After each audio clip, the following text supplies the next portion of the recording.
하나님 아버지께서 생명과 호흡을 주시고 새날을 허락하셨습니다. 감사와 영광을 돌리며 나아갑니다. 하나님 우리 아버지시여, 감사와 영광을 주님께 돌려드립니다. 저희들에게 생명과 호흡을 주장해 주시고 연장해 주신 것을 감사합니다. 오늘 또 하나님의 은혜로 우리가 이렇게 움직입니다. 하나님의 영광을 위하여 오늘 또 살게 해주시고 우리의 걸음걸음마다 지키시고 천군 천사로 함께 하시고 주의 뜻을 이루어 주옵소서. 오늘 또 말씀하여 주시옵소서. 깨달음을 주옵소서. 예수님 이름으로 기도합니다. 아멘. 찬송가 305장입니다. 나 같은 죄인 살리신 305장입니다. 나 같은 죄인 살리신 주 은혜 놀라워 잃었던 생명 찾았고 광명을 얻었네. 큰 죄악에서 건지신 주 은혜 고마워. 나 처음 믿은 그 시간 귀하고 귀하다. 이제껏 내가 산 것도 주님의 은혜라. 또 나를 장차 본향에 인도해 주시리.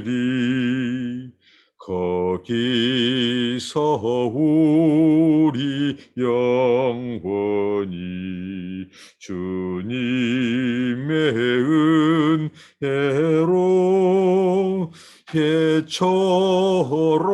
밝게 살면서 주 찬양하리라. 아멘. 오늘 함께 나누실 하나님의 말씀은 신약성경 갈라디아서 2장 1절로 10절 말씀입니다. 갈라디아서 2장 1절로 10절 말씀입니다. 신약성경입니다. 네.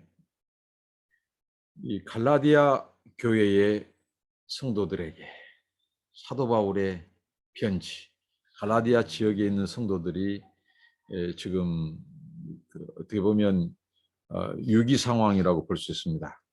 거짓 복음, 다른 복음을 가진 자들이, 이들은 거짓 선생 또는 거짓 선지자, 거짓 교사들로, 거짓 사도들로 지칭되고 있고, 이들이 이 바울이 전한 그 복음, 그래서 그리스도 안에서 자유케 된 형제들을 미혹하여서 이들이 모세의 율법을 강요하고 또 할례를 강요하고 그것으로 구원의 조건으로 삼는, 그러니까 그리스도의 은혜의 복음, 은혜로 말미암은 구원이 아니라 어떻게 보면 행위 구원을 강조하면서 성도들을 미혹하고 그들이 이 그리스도의 참된 진리와 복음에서 떠나게 되는 이런 상황 속에서 갈라디아서를 지금 쓰는데, 그 거짓 교사들이, 거짓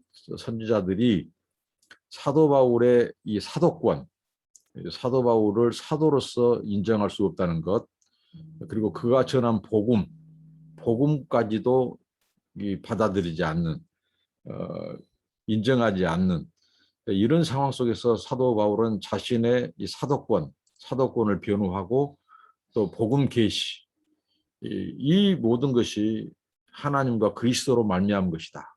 자기의 사도권과 이 복음의 자기의 계시의 기원을 이 그리스도와 그를 죽음 가운데서 다시 살리신 그 하나님, 하나님으로부터 말미암은 것이다. 그래서 신적 기원, 직접적 계시, 그리스도 부활하신 그리스도의 직접 소명, 이것을 변호했습니다. 오늘 말씀 역시 그 연장석상에서 핵심은 이렇습니다. 오늘 2장 1절부터 10절 말씀은 이 갈라디아 2장 1절 10절은 복음은 하나다. 복음은 하나다. 다른 복음은 없다. 하나의 복음이 있을 뿐이다. 그런데 그 복음의 하나, 복음의 이 기원, 복음의 이 출처, 여기에 대해서 오늘 바울은 예루살렘에 있는 이 예루살렘의 사도들, 그 유대인 사도들, 그 사도들이 전한 복음과 이방인의 사도로 부름받고 이방인에게 사역한 자기가 전한 그 복음이 일치한다는 것입니다. 왜 그러냐면 당시의 거짓 교사들이 갈라디아 지역의 성도들을 미혹하는 것 중에 하나가 예루살렘의 사도들과 바울이 전한 이 복음의 내용이 다르다는 것이죠. 그렇게 해서 미혹했습니다. 그러니까 이 사도 바울이 거기에 대한 변호를 해야만 했다는 거죠. 그래서 살펴보도록 하겠습니다. 오늘 이 바울이 자신이 이 예루살렘을 방문한 얘기를 꺼냅니다. 여기서 14년 만에 그가 회심, 다메섹 도상에서 회심한 후에 14년. 어제 제가 언급한 것을 이제 이 14년에 대한 이 기억, 인식 때문에 어제 그 바울이 베드로를 만난 그 연표를 제가 잠시 이 14년으로 얘기했는데 아마 이 부분과 착오를 일으킨 것 같습니다. 그 수정하고요. 그러니까 바울이 다메섹에서 부활하신 예수를 만나고 아라비아 광야로 갔고 그 아라비아 광야에서 돌아온 후 그가 3년 후에 예루살렘을 15일 방문했던 이야기, 그 얘기를 꺼냈을 때 제가 14년 언급했는데 이 본문의 14년과 잠시 착오를 일으켰습니다. 이 회심 후 14년 후에 지금 바울이 예루살렘을 방문합니다. 근데 그 일행 중에 누가 있냐면 바나바와 있고 디도가 있습니다. 바나바는 유대인이고 디도는 이방인입니다. 함께 예루살렘에 올라갔습니다. 이것이 바로 사도행전 15장을 배경으로 한 예루살렘의 공의회죠. 이 모임에 참석합니다. 이방인의 사도로서 올라갔다 이렇게 표현합니다. 근데 이 올라감이 2절에 보니까 계시로 인하여, 어떻게 보면 하나님의 명령으로 인하여, 계시로 인하여, 하나님의 지시로 인하여 자신이 이 예루살렘에 올라갔다는 거죠. 내가 이방 가운데서 전파하는 복음을 그 예루살렘 공회의에 어떻게 보면 제출했습니다. 보고를 한 거죠. 하나님께서 자신을 이방인의 사도로 불러서 자기가 전한 이 복음의 메시지가 무엇이었는지, 그리고 그 이방인들에게 전한 그 사역을 보고한 거죠. 그때 이 유명한 자들에게라고 표현이 나오는데 이 유명한 자들은 뒤에 또 6절에서 나오고 6절부터 10절까지 언급하고 있는 예루살렘의 대표적인 사도들이죠. 유명한 자들. 여기에는 베드로와 야고보, 요한이 있습니다. 이들에게 자신이 지금 이런 자신의 상황, 자신이 전한 복음, 메시지, 그리고 이방인들에게 전한 이 사역들을 자기가 이렇게 보고하고 그들 그 공회에 참석해서 이렇게 한 것은 자기가 다름질하는 것이나 다름질한 것이 헛되지 않게 하람이라고 말합니다. 이 사도 바울은 이 당시 그 지역에 이 다름질, 운동 경기, 이 마라톤, 이 운동 경기, 육상 경기에 대해서 우리 신앙의 자신의 부르심을 빗대곤 했습니다. 예, 다름질한 자가 다른 서신서에 보면 향방 없는 자, 이게 목표나 목적이나 방향이 없는 자 같이 하지 않고 분명한 목적, 부르심의 목적, 하나님이 자신을 왜 부르셨고 이방인의 사도로 삼으셨는가, 이러한 흔들리지 않는 확고한 그 부르심에 대한 이 목표가 있었다는 거죠. 그리고 목적이 있었다는 거죠.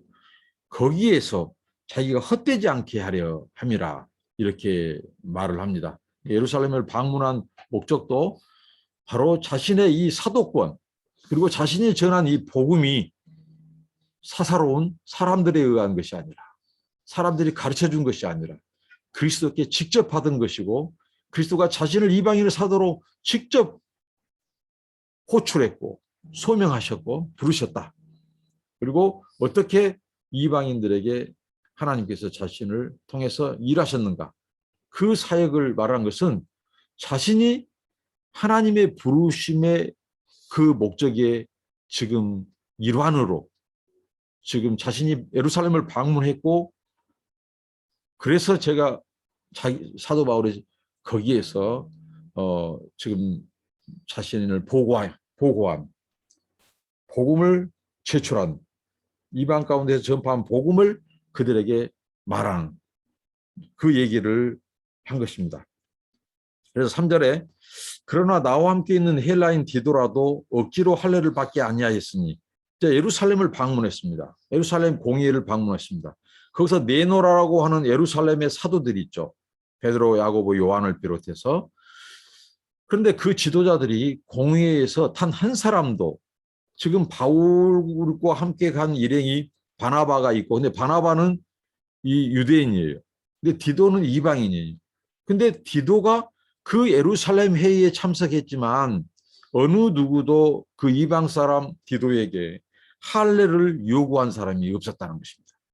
자, 그럼 이것은 무엇을 의미할까요?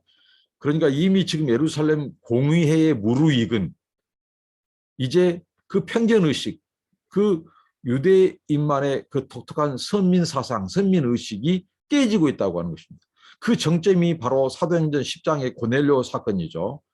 하나님께서 이방의 백부장 이 고넬료 장교에게 보내서 복음을 전하고 그 식구 거기에 있는 부하들이 다 예수를 믿는 복음을 받아들이는 그 사건을 기점으로 해서 복음이 이제 이방인으로 증가되고 그런 과정에서 이제 이 바나바와 바울을 이제 이 예루살렘 교회가 이제 이방인의 사도로서 그들을 이제 인정하고 파송하고 하는 그런 일련의 그런 그다음에 이 안디옥 교회가 세워지고 이런 과정 그리고 또 이 바울과 바나바가 이제 이방 지역에서 이방의 사도로서 복음을 전하는 이런 일련의 과정 이후에 바로 사도행전 15장 예루살렘 공의회가 있죠. 그러니까 이미 이제 예루살렘의 사도들도 이제 또 예루살렘에 있는 성도들도 이제 그것을 받아들인 거죠. 하나님의 역사로. 그래서 이방인들에게도 성령이 임하고 이방인들도 그리스도를 고백하는. 그리고 여기에 대해서 이제 바울이 보고한 그 보고. 그래서 이 모든 것이 하나님이 이방 지역에서 일하시는 그것을 인정하고 받아들인 것입니다. 그래서 디도를 어느 누구도 이제 그 공회에 참석하는 것을 문제 삼지 않습니다. 이방인이기 때문에 이 유대 공동체에 들어오려면 유대교 신자들로 구성된 여기에 오려면 할례를 받아야 된다. 어느 누구도 말하지 않는. 그러니까 사도 바울을 인정하는 거죠. 사도 바울의 사도권, 이방인의 사도로 부름받은 그 사도로서의 그 이 부르심을 인정하고 그가 전한 복음이 예루살렘 사도들이 전한 복음과 똑같다는 거죠. 일치하다는 거죠. 한 복음만 있다. 지금 이렇게 말을 합니다. 그러면서 4절에 보면 이제 어떤 상황인지를 우리가 알 수 있습니다. 어떤 상황입니다. 이는 가만히 들어온 거짓 형제 까닭이라. 저희가 가만히 들어온 것은 그리스도 예수 안에서 우리의 가진 자유를 엿보고 우리를 종으로 삼고자 함이로되 그러니까 이름에도 불구하고 그러니까 여전히 갈라디아 교회의 상황은 이 가만히 들어온 거짓 형제, 이미 복음, 거짓 복음, 다른 복음에 미혹된 그러니까 유대교의 거짓 교사들에 의해서 거짓 사도들에 의해서 미혹된 그들이 이 그리스도 안에서 이 자유케 된 사도 바울이 상당히 그의 서신서에서 특히 오늘 갈라디아에서 많이 언급하고 있는 내용이 자유입니다. 자유. 그리스도 안에서의 자유. 그러니까 그리스도가 준 이 십자가 대속을 통해서 주신 자유는 이 죄에 대해서 자유, 그다음에 사망의 권세, 죽음의 권세, 그리고 또 무엇입니까? 이런 이 잘못된 이 가르침, 유대교의 그 잘못된 이런 왜곡된 이 신념, 뭐 전통, 조상들의 유전, 전통, 이러한 것들로부터 이 자유함, 율법으로부터, 모세의 율법으로부터 이 자유를 주셨는데, 이들이 자유를 엿보고 종으로 삼고자 한다는 거죠. 이것은 무엇을 의미합니까? 그리스도께서 주신 자유를 다시 할례를 받아야 된다. 무슨 추가된 조항, 추가된 가르침, 이런 것을 요구하면서 이 모세의 율법을 지켜야만, 그 핵심은 할례다. 할례를 행해야만 구원을 받는다. 이 종으로, 다시 율법의 종으로 이렇게 그들을 삼고자 함이었다는 거죠. 그러니까 이러한 것에도 불구하고 예루살렘의 사도들이 사도 바울을 인정하는 거죠. 그러니까 갈라디아 지역에서의 지금 일어나고 있는 움직임, 이런 상황 속에서 예루살렘의 어떻게 보면 공의의 그 사도들이 사도 바울을 인정해 주는 것이죠. 하나님의 사도로. 그리고 그가 전한 복음이 자신들의 전한 복음과 일치하고, 이것은 그리스도께서 전해주신 복음으로 지금 이렇게 받아들여져, 그런 상황에도 불구하고 그들이 인정하는 것이죠. 그런데 여기서 5절에 보면 4절에 이 거짓 사도들, 거짓 선생들의 이 태도와 복음에 대한, 그러니까 이들은 복음을 지금 왜곡시키는 거죠. 이 다른 복음, 거짓된 복음을 가지고 그리스도의 복음, 참된 복음을 왜곡시키고 지금 사람들을 미혹하는 거죠. 그런데 5절에 보면 사도 바울의 태도를 봅시다. 우리가 일시라도 복종치 아니하였으니 이는 복음의 진리로 너희 가운데 항상 있게 하려 함이라. 사도 바울은 복음의 진리로 항상 자신이 서 있었을 뿐만 아니라 이런 자신이 개척한 교회, 그 이방 지역의 성도와 교회들을 복음 진리로 그들을 단속하고 확고하게 설 수 있도록 늘 그들을 지키고 고면했다는 거죠. 단 일시라도 그런 거짓된 복음과 타협하거나 하지 않았다는 거죠. 그들에게 복종하지 않았다는 거죠. 그 거짓 진리, 거짓 복음에 대해서 어느 조그만 또 타협하지 않고 복종하지 않았다. 그는 확고히 다름질해 왔고 향방 없이 하는 것이 아니라 이 복음에 굳게 서서 이방인의 사도로서 자기는 한결같이 복음, 진리, 이 진리를, 복음을 전해왔다는 거죠. 이게 바로 4절의 거짓 교사들과 5절의 이 하나님의 사도, 참 복음을 전하는 이 하나님의 사도의 이 모습이 대조되고 있습니다. 그러면서 6절부터 이제 9절까지는 이 사도 바울이 이 자신이 전한 복음과 예루살렘 사도들의 복음이 같다, 일치하다. 이제 이것을 지금 변호하고 있는데요. 6절에 보면 유명하다는 이들 중에 별로 어떤 이들인지 본래 내게 상관이 없으며 하나님은 사람의 예모를 취하지 아니하시나니 저 유명한 이들은 내게 더하여 준 것이 없고. 그러니까 예루살렘에 저 이름이 있는 예루살렘을 대표하는 베드로, 야고보, 요한, 이런 유명한 자, 이런 유명한 자들을 부르신 하나님께서 자신을 부르셨는데 예모로 사람을 취하지 않는다는 거죠. 이것은 무슨 말씀이냐면 사도 바울은 어떻습니까?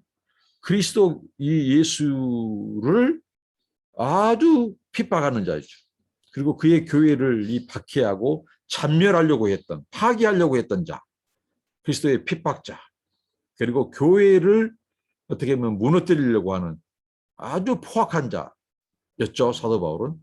근데 예루살렘의 사도들이나 자신이나 하나님께서는 예모로 사람을 취하지 않고 자신을 사도로 부르셨다는 거죠. 하나님께서.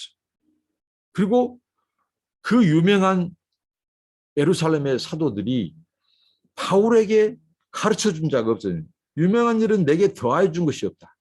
그들에게 자신은 배우지 않았다는 거죠.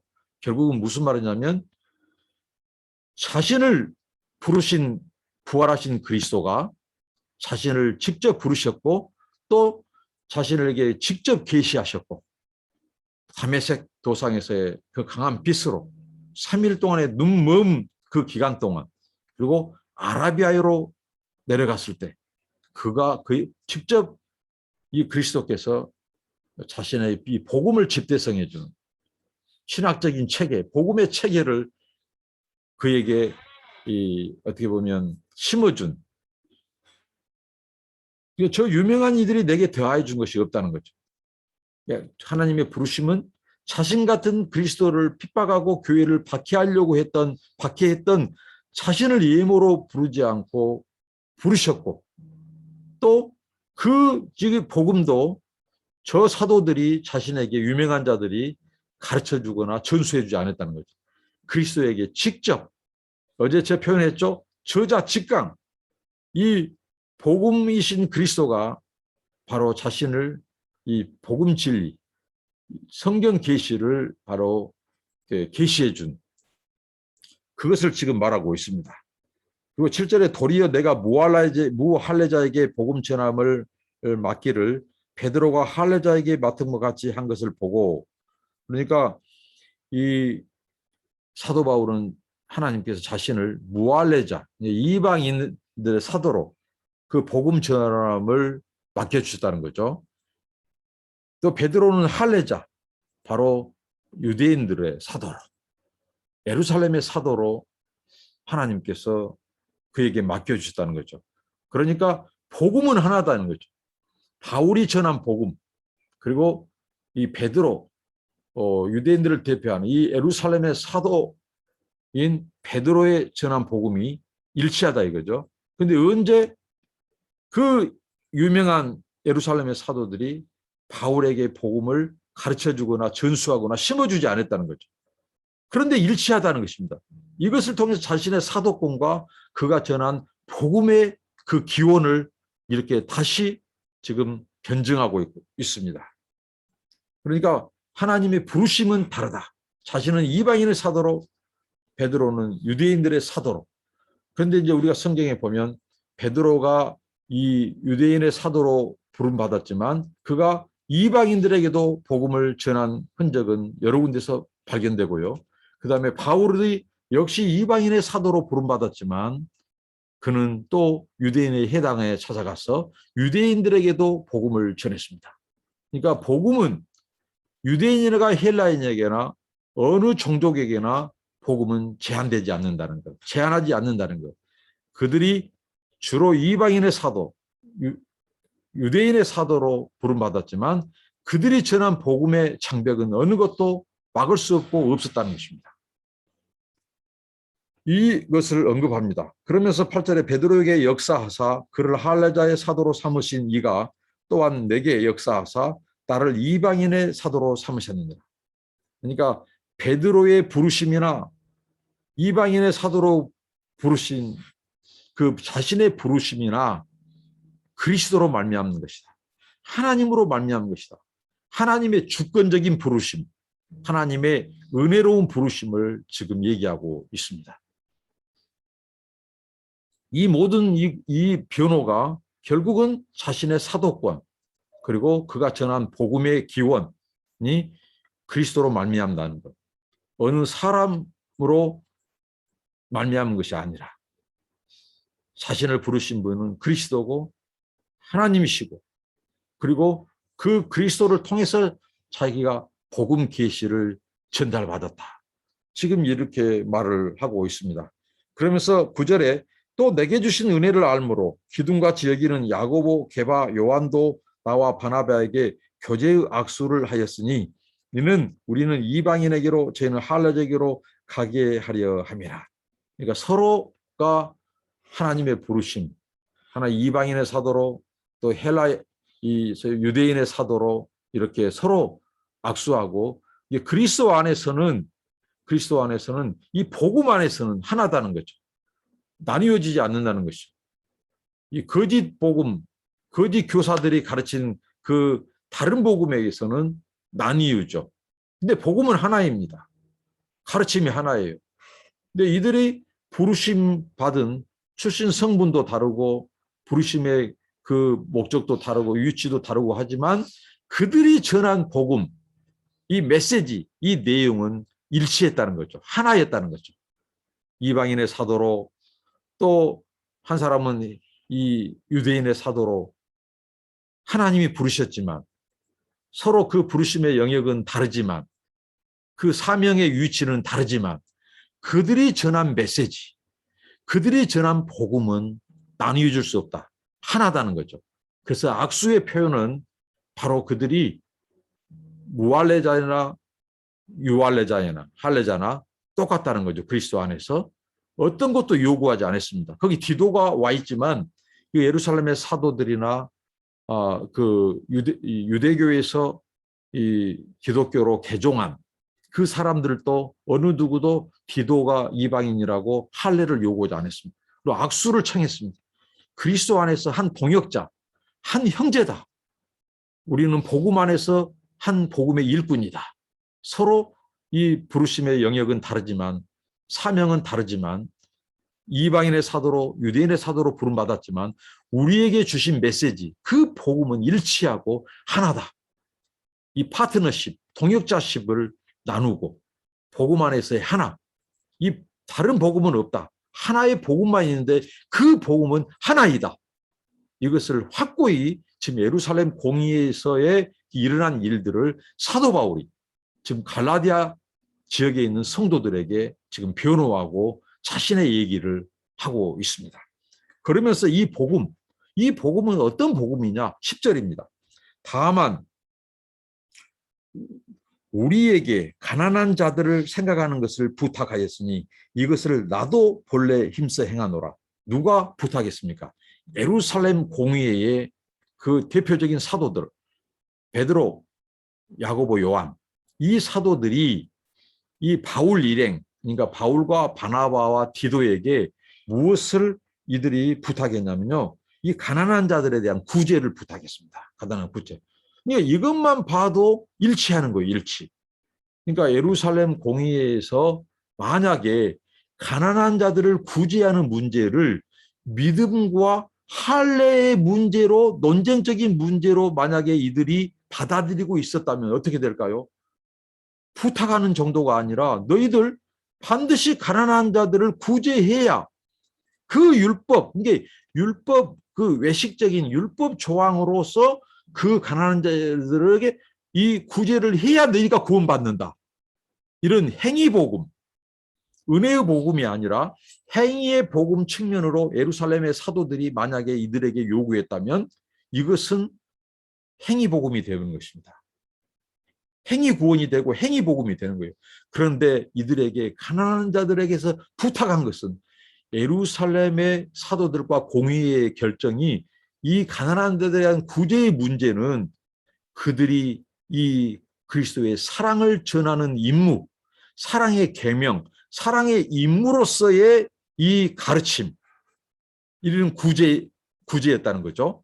근데 하나의 외식적인 거, 의식적인 이 율법을, 모세의 율법을 반드시 지켜야만 구원받는다고 하는 이런 차원에서 얘기가 아니라는 거죠. 지금까지 사도 바울도 역시 그가 구제를 했죠. 이방 지역에서 헌금을 모아서 예루살렘의 그 모교회가 유기 상황이, 기근이 왔을 때 그들을 방문해서 구제했던 일이 있었죠. 근데 이 모든 것이 하나의 의식적이고 율법을 지켜야만 되고 이것이 구원받는 조건으로서 하나의 행위, 이 행위가 구원의 조건으로서 이 제시된 것이 아니고 자기들이 그렇게 실천한 것이 아니라 그리스도의 복음 안에서의 당연한 이 임무, 사랑의 계명의 임무, 실천으로 그들은 받아들였다는 거죠. 이게 이것도 사도 바울과 지금 예루살렘의 사도들이 이 구제의 문제 안에서도 일치하고 있다는 거죠. 야, 복음은 은혜의 복음이다. 행위의 복음이 아니다. 하나의 복음이 있을 뿐인데 그 복음은 이방인의 사도나 이방인의 사도나 유대인의 사도로 부름받은 예루살렘의 사도들이나 복음이 일치하고 있다는 거죠. 하나의 복음이다 이거죠. 그런데 그 복음이 일치하고 있다는 증거로 지금 예루살렘의 사도들이 사도 바울 일행에게 구제를 당부해요. 가난한 자들에 대한 구제. 근데 이 당부가 어떤 당부였다고요? 반드시 당신들 돌아가서 이 구제를 행하고 행해야만 구원받는다. 그리고 가르칠 때도 반드시 율법이 이 모세의 율법에서 요구하는 이 구제를 행해야만 당신들의 구원이 있다. 그리스도의 복음으로는 불충분하다.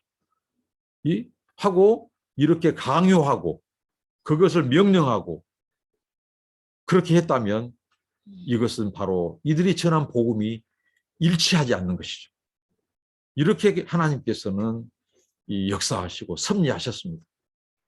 예루살렘에 있는 사도들, 이방인의 사도, 거기에 있는 디도, 이방인의 디도, 이들에게 할례도 요구하지 않고 또 율법을 반드시 지켜야 구원받는다. 구제도 율법적인 그 의식적인 그것으로 제시하지 않았다는 것.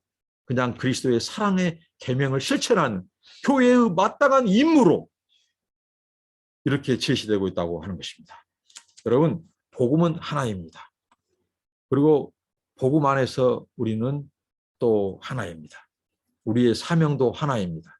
어떠한 의식적인 것, 어떠한 가르침, 거짓 가르침이 복음을 왜곡시키고 우리를 미혹한다고 해도 여러분 이 복음 안에 굳게 서서 흔들리지 마시고 우리에게 주어진 이방인의 사도로 부름받은 이 바울이나 유대인의 사도로 부름받은 예루살렘의 이 베드로나 우리의 사명, 우리의 위치, 신분은 다를지라도 우리 그리스도께 받은 복음은 하나입니다. 이 복음에 굳게 서서 흔들리지 말고 미혹되지 않고 정말 그리스도의 복음, 이 은혜의 복음, 우리가 구원받는 것은 우리가 이 행하는 우리 행위가 구원의 조건으로 제시된 것이 아니라 그리스도의 은혜로 말미암는 것이다. 이것이 아닌 이 추가된 어떤 이 조항이라든가 이런 것들은 거짓 가르침, 거짓 복음입니다. 오늘 또 우리 남은 생에도 복음 안에서 굳게 서서 이 복음을 증거하는 저와 여러분이 되시길 바랍니다. 기도합니다. 하나님 감사합니다.